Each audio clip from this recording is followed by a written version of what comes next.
Okay, folks, it's your buddy Mike Messier catching up on some Mike Sinston movie reviews. I just saw It's a Wonderful Night. God damn it. It's a Wonderful Knife. It's a Wonderful Knife, which is a parody or a tribute or a homage to It's a Wonderful Life. Someone is changing their tire in the parking lot. I don't want them to ask for my help, okay? So let's discuss. Should you see it? Should you not? I don't know. I mean, typically with horror films these days, if you've been watching my Mike Sinston movie reviews, a lot of time with horror films, I say, if you're a horror fan, you should see this one. If you're not, you shouldn't. This one, I can say, if you're not a horror fan, you probably shouldn't see it. And if you are a horror fan, I don't know if you'll like it, to be honest with you. I think this movie is trying to be, unique and original with this kind of variation of a theme on It's a Wonderful Life mixed in with your, I Know What You Did Last Summer type of, stab movies type of deal. I don't know if it's fully effective. And this is something I normally don't do. I normally don't really go hardcore on the actors in a movie.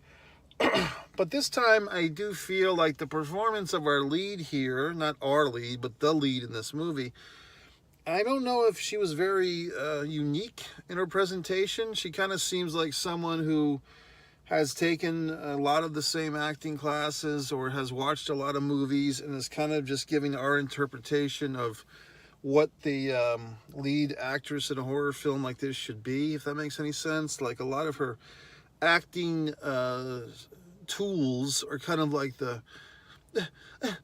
get angry in the face and then kind of like having a dramatic moment and looking away for a moment to, just like shit that you've seen a million times, little actorisms that you've seen with others.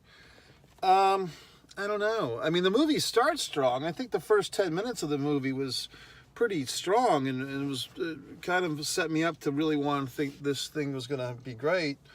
But then it just kind of fizzled into tomfuckery. I suppose if I had watched It's a Wonderful Life many times, I've seen that maybe 2 or 3 times in my life. I don't have the whole thing memorized, but I guess if I had watched that right before this film, maybe I'd appreciate this homage a little bit better. The representation is strong in this one, at least in one direction, if you want to hear it. Not the band One Direction. But the homosexuality couples are well represented, if that makes a difference to you, one way or the other.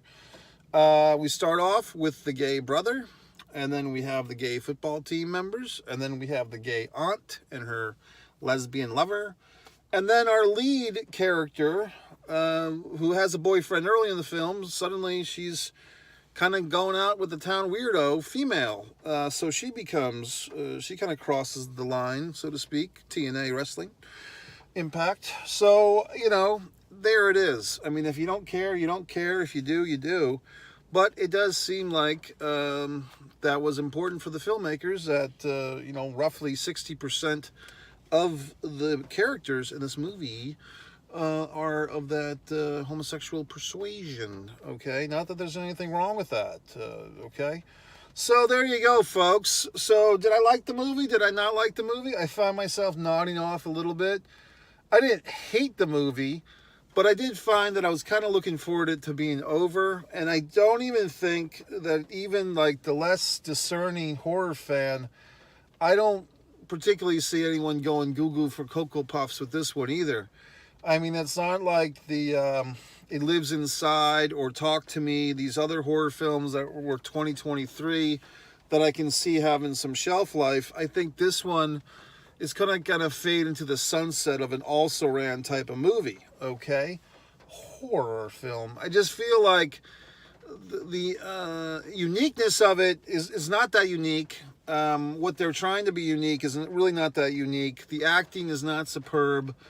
The killer basically feels like the same thing from just typical, frenetic, running, cloaked, very similar kind of to the ghost face from Scream, but like the angel. Just like Scream in white, basically, like the angel. angel in this one. And then, like, the weird kind of pseudo-motivational big businessman, Will, whatever the fuck the character's name is. He's the killer in disguise. It didn't... That was maybe the most interesting character, was this tycoon who was actually the killer, but I don't know. This movie was... I hate that... I don't hate the term, but the term hot mess... This is kind of like a tepid mess. It's not even hot, okay? So there you fucking have it, folks. I give this one a thumbs down. Sorry, okay? Sorry, whatever the fuck. Sorry, is it Shudder or whatever?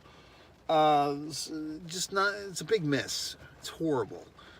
So Disregard the Vampire, Mike Messier documentary, A Distance from Avalon, my horror novel. All these things are better for your horror needs than this one.